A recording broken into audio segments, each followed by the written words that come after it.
up for any questions for Coach. You're obviously going to have a lot of guys picked in the draft, players and signees. Could you just kind of give a general overview on that? Yeah, it'll be, it's like I've mentioned many times the last couple of days, it's going to be an interesting next couple of weeks, and then a little bit farther all the way, to July 12th with a few guys as far as seeing if they sign. Hopefully we don't have to wait that long.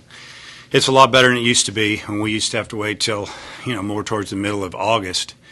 And, we're an equivalency sport. We break up our scholarships. We only get a certain amount of counters. And it's really hard juggling that, just getting it straightened out. Because we always, for the most part, you're going to oversign a little bit, knowing you're going to lose a guy or two. Example, Denny, a guy coming in, and, probably a couple others, probably Stankiewicz. I'm not really expecting him to show up either. He didn't show up last time. So, but it'll be interesting. I'm looking forward to tonight. I hope that a couple of our guys go tonight, and then the guys that are in the program, obviously, and then I think Saturday is going to be a day where there's going to be a lot of guys taken, obviously, and the guys that are in our program, if they want to sign, I hope they get drafted and have that opportunity. And then after that, we'll kind of get an idea. We'll know Saturday night, where we are and where people are at, and we'll start making some phone calls and figure out what guys are thinking, and then we'll just move on and adjust and piece this thing together and try to get it right. Make sure we got everything. We have a chance to be strong at every position and put together another good year.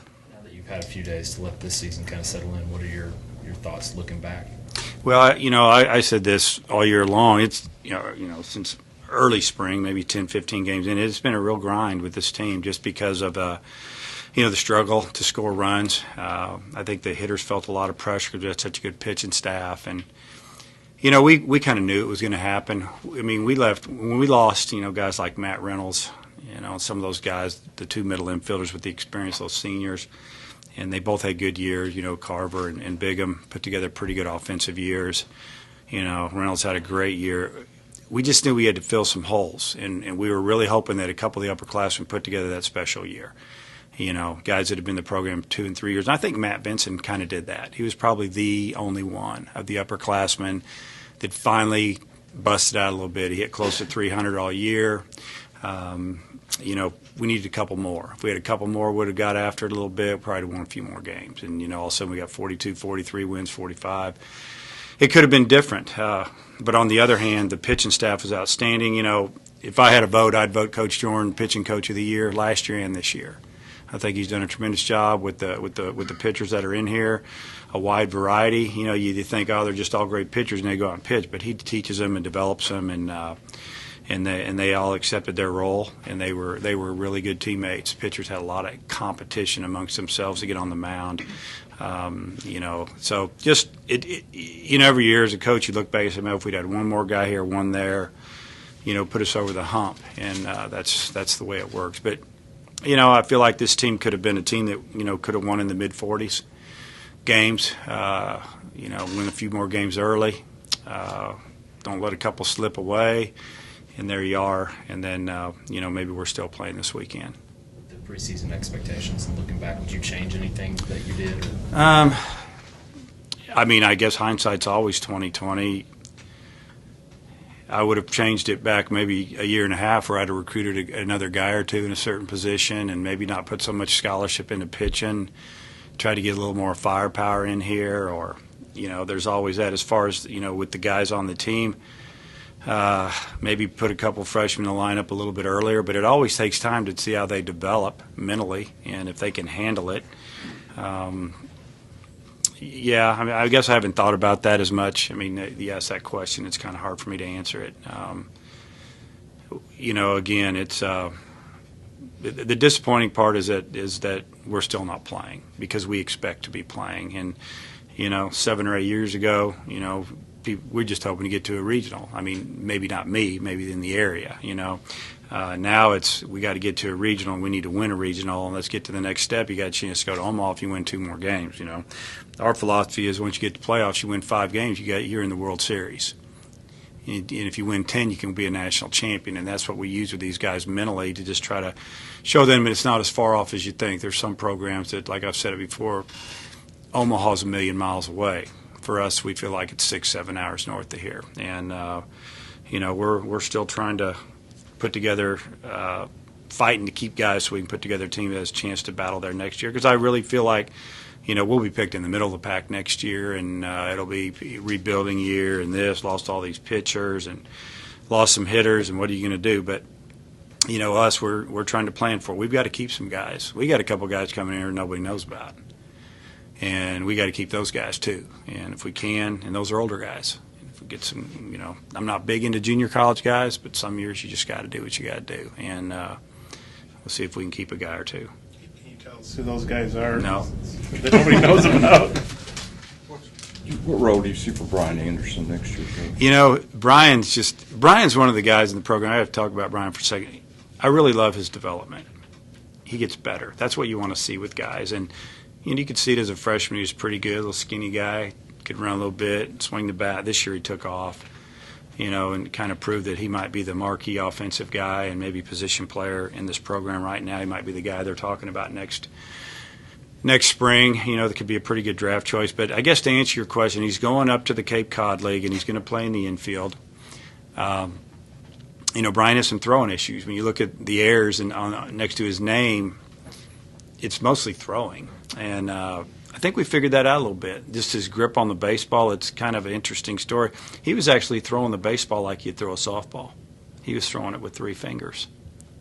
We always thought the ball came out of his hand a little funny. Finally went up, talked to him about it after we'd put him in the outfield, and he showed how he gripped the ball, and it just floored us. Never seen it. And so now he's learning how to reach in and grab the ball with 2 fingers and a thumb, bend the ring finger down. We had to go through it so I guess my point being, if he throws well, he's going to play in the infield. I think. Are we going to get Benintendi, the outfielder out of Ohio, who I think can come in and make an impact as a true freshman, whether he plays center or left or right? I see Tyler Spoon playing right, but Tyler Spoon could play third base. I mean, we're going to just try to put the best offensive team out there as early in the fall as we can and practice guys at spots where, and if they can play those positions, we'll do it. Right now, Tyler Spoon's our right fielder. Brian Anderson is either going to play in the infield or center field or left field. Don't be surprised if he doesn't play second base. If you're going, what about Ferris? Well, Ferris to us, it's a little stiff. He had a little trouble turning and wiggling and just moving, just getting there.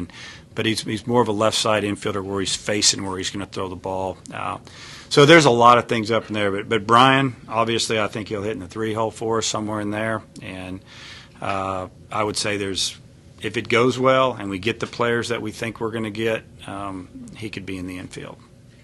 Do you like Eibner and pitch a little bit too? He is going to pitch, and he throw the ball 94, 95 miles an hour off the mound. And he pitched in high school till he hurt his arm.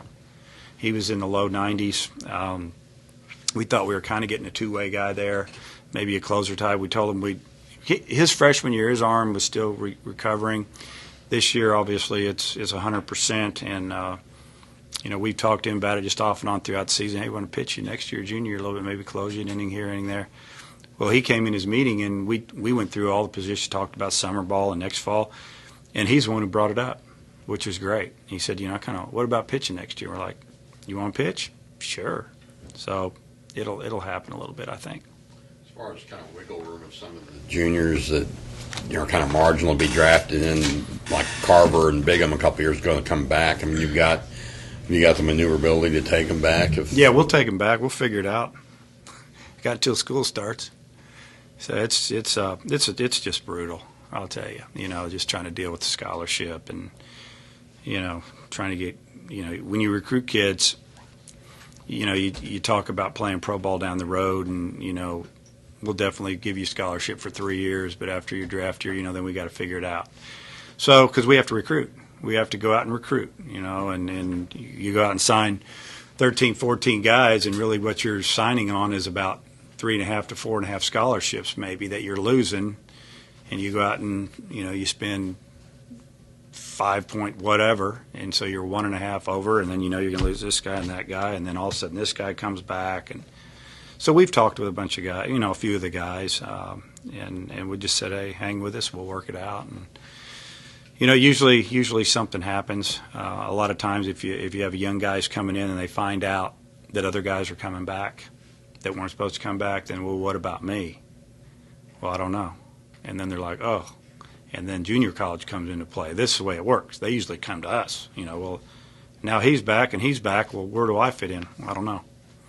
You're going to just come in and beat somebody? Well, and then that's what happens a lot of times. So a lot of times the incoming players will determine some things because they start getting cold feet on not playing for a year or two. Jake Wise, I guess, tweeted he's going to have Tommy John. Kind of what's his status, and do you think that would make him more prone to being drafted and rehabbing? I think we'll find out probably Saturday on him. I think, he didn't have nearly the year that he was hoping and we were hoping with the bat. He had an incredible year behind the plate. I thought he was a great leader, a great defensive player.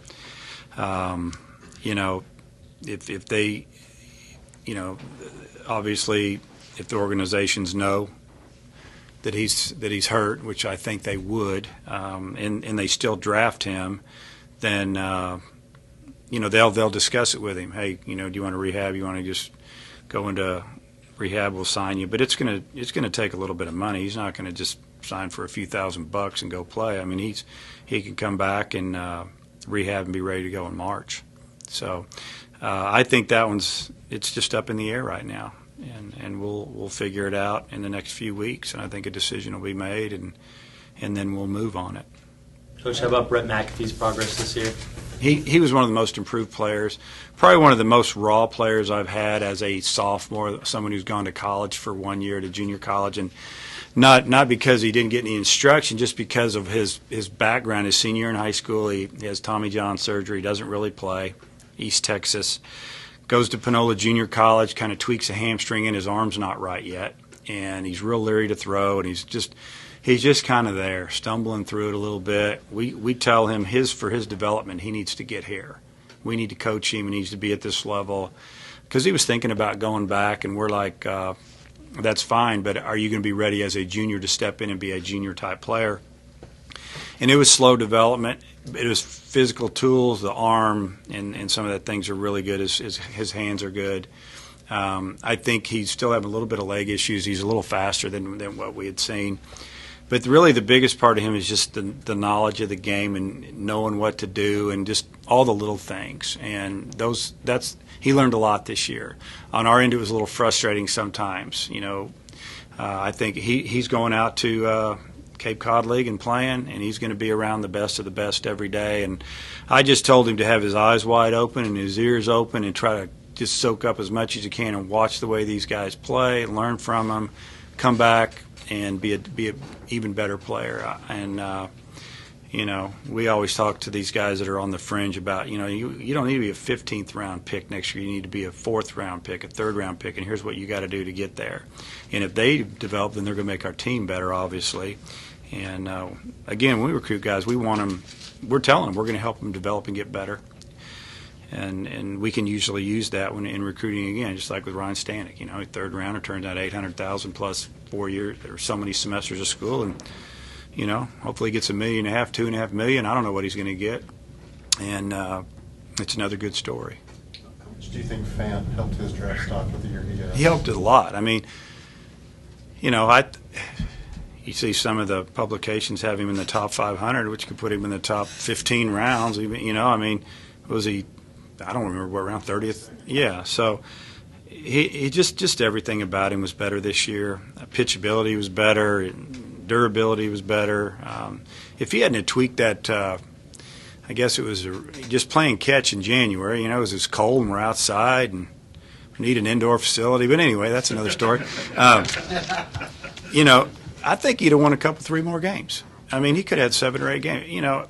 He didn't pitch great down the stretch. Until Auburn, he was really good. And then he didn't have a good outing. And his conference tournament outing wasn't very good. And the regional was okay. It was okay. But he threw more fastballs in that last game than he'd probably thrown in 2 games combined previously, because the changeup, something went on with the, he got about with the fastball and the cutter. And I think if he'd have had another outing, say this coming weekend, he might have put it all together, because he hurt his arm his senior year right before he got here, we committed him, and he hurt his arm because he was a 90-mile-an-hour guy. There could be some issues in there as far as why he's not throwing that hard anymore. But we saw signs of it every now and then, and just really proud of him for making a move. Mentally, he's a good kid. Like I've said, he's had his issues, but it's all been in a following role. He just too nice. Just peel off, And he's grown up a lot this year, and who knows? Down the road, we might have another fan in our program. So. With the way they changed the collective bargaining agreement, it seems like maybe there were a lot more seniors that came back this year. Do you think you're going to see more players like him turn down the little money that he'd get and can maybe come back? Yeah. I just hope they're not like the 2 All-Americans that came back at LSU. I mean, how do you get your 4 and 5 hole hitter back that were all conference the year before to turn down money? I mean, that'd be nice. And but yeah, I do think so. I think there's some seniors going, hey, I'm not going to take $50,000 out of after my junior year when I can go back and play my senior year and get another 30 hours towards my degree or graduate, and I can maybe get 25 next year. It's worth it to me, or 50 again if I do well or more. And I think Randall Fan will get more money after his senior than he wasn't offered hardly anything, if anything. And so it was a good move, closer to a degree. But I do believe that more guys will come to school. The scary thing in the draft to us is they figured it out last year how they were going to handle it. They have them all slotted. But boy, they gave a bunch of 8th, 9th, 7th, 8th, 9th rounders, older kids. They went and got some seniors, or they got some juniors that thought they were going to be 25th rounders and gave them $50,000 to save money for those guys up front. It's a little confusing, but there's always a way, I guess. Where's he fit? Which one? Blake? Yeah, Blake's he's 6 months out from surgery. Talked to him yesterday, had a meeting with him, and he's gung-ho, whether Wise comes back or not. He's feeling good about it and come in and battle. The thing about Blake is he's really honed his catching skills this year. I mean, he's caught bullpens, and he's even caught some of our scrimmages where he doesn't throw, and just really has gotten better defensively catching. And if that arm comes on, he has power.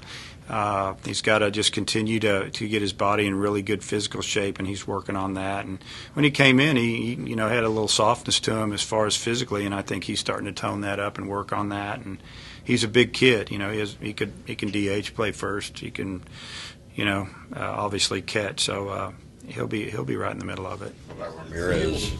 Ramirez right now, I mean, if Wise comes back, I don't know if Ramirez will come back. He's a redshirt freshman going into sophomore year. He wants to catch every day, and I don't blame him. We had a good talk. He's a great kid, and he did everything we asked him to do. But that's kind of a TBA right there. We'll see how that goes. Is Blake able to throw back to the mound yet? Yeah, he flips it back because he plays catch. He's on a throwing program. Yeah, he was borderline this summer going out and playing, but he's still not quite there. If runners are still letting it fly, quick twitch, might hurt something. Let's just bring it on. So he's lifting, working, with his dad who runs some baseball teams, and he's around the game every day. How do you think fixed year will affect what happens this weekend and whether or not? Well, obviously, I don't think it helped him. He's the best first baseman defensively I've ever been around, and I've been around some really good. I've been so fortunate on first basemen. I mean, I had some great first basemen at Nebraska. We've had great first basemen here, and defensively, and he's the best. I mean, and he's a what I would call a learning adequate second baseman at this level, and could probably play it if that's all he did. He could play third base if his arm continues to get better. I mean, it's gotten better since his freshman year because he came in when he had a hurt arm, and he can make the plays over there as well. I think really for him is physically where is he going to go. He's a tall, skinny kid. He's had trouble keeping weight on and keeping strength, and I don't know where they're going to want to play him professionally. I don't know where he's going to be drafted either. I think he's the biggest flip a coin that we have as far as all the guys. I mean, I don't know if there's somebody in there because if you look, some team in there that really likes him that's not saying much, and they'll just go get him. Again, he's not ranked in a couple of the periodical top 500s, whatever. And I just don't know what to think. I don't know if he's going to be a 7th round pick, 5th round pick, or a 25th round pick. I really have no idea when his name's going to pop up. You think he's probably gone regardless just because he's ready to I think he wants to go play pro ball. I don't, you know, I guess that'll be his battle, and you know whether he can sign for whatever, you know, if it's not what he expected. And you know, I think going into the year, he probably figured he was going to be a third, fourth, fifth, sixth round pick, somewhere in there at the latest. And you know, offensively, if it would have happened, he probably would have been. But now he might just have to take what they give him and go prove it in the minor leagues. You mentioned Benintendi. Tacolini is up there. Those are a couple of good names, aren't they? I like those. What do you think his prospects are of Tacolini? Yeah, Dominic. First off, he's a great student, and you know, he's what is he like? They're looking at him maybe fourth, fifth round. I don't think that's good enough. He wants to get some money, and I'm sure that who's ever advising his family, because that's what they do, they advise the family, has discussed, you know, there's a bottom line, and I don't know if a pro team could meet it in those rounds. You know, but I've been floored and shocked before. Every year something happens, but I hope that Dominic gets in here. I think he has a chance to help right away. He's low 90s guy. He's low 90s, big kid that throws a heavy ball with sink. And he'd have an option to start or close games. That's what we see him doing. You miss your whole weekend or lose your whole weekend rotation going into next year. Who are some guys that you think could fit those roles? Yeah, that's interesting, isn't it? It's always fun not bringing any. You always want to have one come back. Obviously, I think that Killian can be one of those guys. He has a good arm. Just has to learn how to, like all young guys on the mound, they got to control their emotions. And I think his fastball's there. If he spots it, he'll be fine. And then, you know, his breaking ball was good early. Then it was flat. He's getting on the side of it. And his last outing, he was pretty good. I mean, if we'd have gone to Monday, he'd have pitched. I don't know if he'd have started. I mean, we might have started Barrett Aston for 3 innings and then said, okay, we're going with a lefty. Then we're going with Killian. But Killian would have pitched in what would have been the biggest game of the year. Coach Jordan and I really feel like Poche has made a big move. Shortened his arm slot just a little bit. He's very deceiving on the mound. He hides the ball. They don't see it. You know, if you look at his numbers, he's just throwing fastballs and he's striking people out. The key for him is getting ahead in the count. He throws strike one, he's going to be really good. And developing a little better breaking ball. You know, sometimes you label a kid, well, he's a fifth-round pick out of high school, maybe he's overdrafted. I mean, I could tell you a bunch of guys that were drafted too high, but then they stuck to their guns. He stuck to his. He got here. You know, he wasn't ready. And, you know, mentally – but he'll be there. I think he has a chance to be pretty good. And, you know, we've got some of the other guys in there. Are we going to leave Beeks at the back of the bullpen? You know, Gunn's a good back of the bullpen guy. He could start. Gunn threw 5 and 6 innings some games in the fall and did a great job. So, you know, that's probably the start. We'll have a freshman come in and do well at this group, I'll tell you. I would just be shocked because there's some good stuff there. There's a couple of guys that are really strike throwers with good breaking balls. And if you can throw strikes and you can spin a breaking ball, you know, you can get in there. But it'll be an interesting fall. Yeah, looked like the 2014 SEC schedule didn't necessarily do you a lot of favors. No, it's a tough one, isn't it? I think we were looking at it. I think eight of our series are against teams that are in NCAA play, postseason play right now. You know, we have Florida and Vanderbilt. We finished with Missouri. We have Missouri on the schedule this year. I don't think we played Tennessee, Kentucky, and Georgia. Yeah. So, hey, who's to say? I mean, I think Tennessee's making a move. I feel like I really like their position players, and they're going to get some more pitching in there. And Georgia's got a new coach now, and I know Scott real well, and he's a good coach. Kentucky, they're going to have a lot of guys back. They're going to be good. So, you know, it's all about how you play on that weekend. Schwanke, is he? Yeah, Schwanke's interesting. You know, he's a guy that we feel like that. You know, he's got a hit. We told him that. You know, he can pitch too. He's 10-0 in high school, 11-0. Talked to him about that. He's not in love with the thought of pitching, but he likes pitching. But he just loves hitting. And the thing is, if you're a hitter and you're not getting in the lineup, how are you going to help us? And this fall will be big for him. But we like him. He's a good kid. He's a hard worker. But with Willie, it's about that bat, and he's going out, you know, out to the East Coast to play, and hopefully he'll continue to develop and get better and come in and have a good fall. You've talked about San Francisco and Nebraska, those games. Are there any other non-conference? Well, we games? play South Alabama. They won the league, and you know, people said they might be able to win that regional, and they got upset and they got beat. And I don't know all off the top of the head who we play. I just know that you know, we're going to have a fairly young pitching staff, so it's going to be it'll be a challenge whoever it is.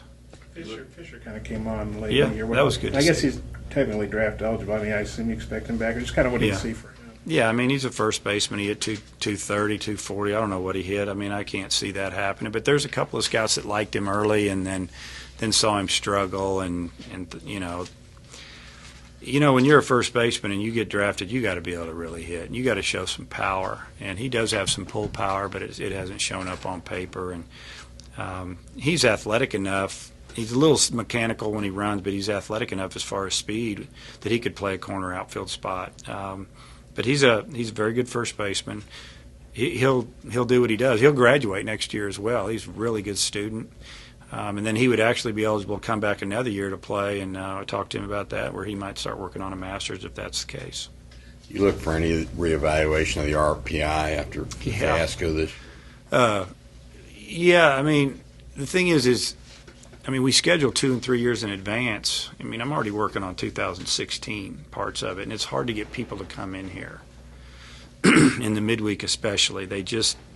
Nobody wants to travel as much, and then you got to pay them a ton of money to come in, and we have to play home games. So my evaluation is we need to go on the road more because it's a lot easier. You go win 1 out of 3 on the road, it's probably better than winning 2 out of 3 at home. You win 2 out of 3 on the road, that's pretty good. They give you a lot of points, no matter where your team's RPI is that you're playing, or how their strength schedule is, or how the people do that they play. I mean, it just is.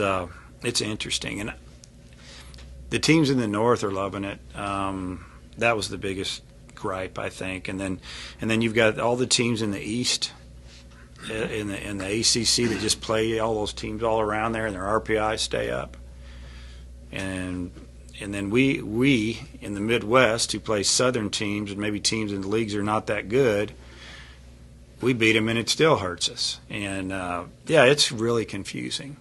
It's really confusing because I was just told just win.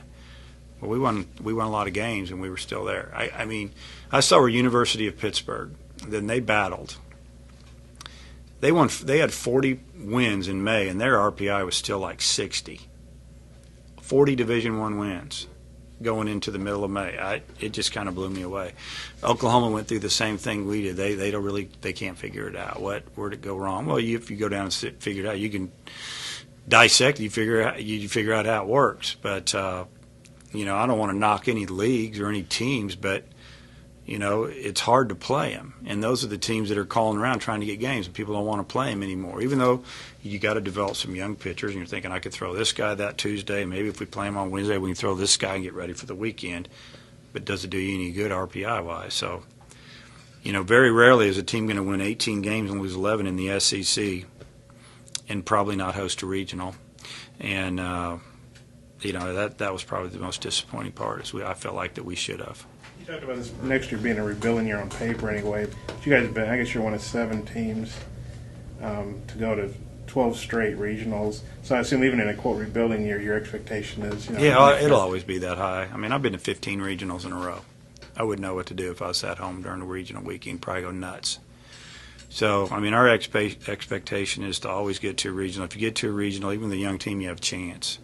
I mean, you saw how close some of these games were this weekend with some of these powerhouse teams. They had to hold on for dear life. I mean, North Carolina, that was the most incredible game I've watched in a long time. And it's just the way it is. There's so much parity now with the bats and then teams and the limited rosters and 27 counters and 35 guys that guys are spreading out and teams are a lot more even. There's the day of the big boys whipping up on the middle guys it's over.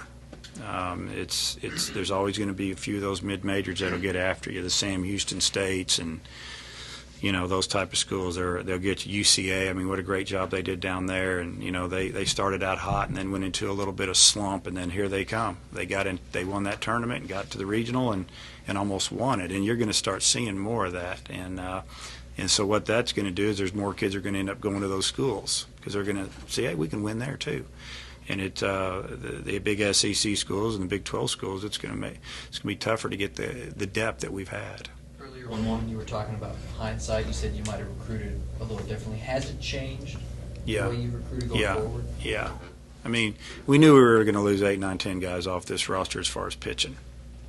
So that's about what we signed. Maybe even a little more. We got guys coming all different ways, whether it's athletic scholarship, academic money, recruited walk-on, but they're going to make the team because they're good enough and pick them up down the road or whatever with a scholarship. The 14 class is just really offensive.